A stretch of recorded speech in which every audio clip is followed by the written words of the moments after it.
Hello and welcome to Phone Transformer.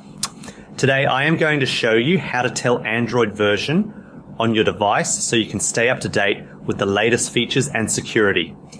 It only takes a few taps to find this information. So now let's get started. Step 1, unlock your device and open the settings application from your home screen or app drawer. This app is the central hub for all your phone's configurations and is where you can find detailed data about your operating system. Step 2, scroll all the way to the bottom of the menu and click on the option labeled About Phone or My Phone.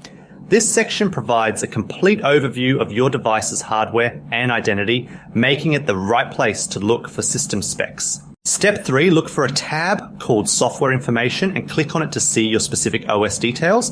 If you do not see that exact name, tap on Software Details or a similar option to reveal the version number and build information. Thank you so much for watching, and please subscribe to the channel for more helpful tips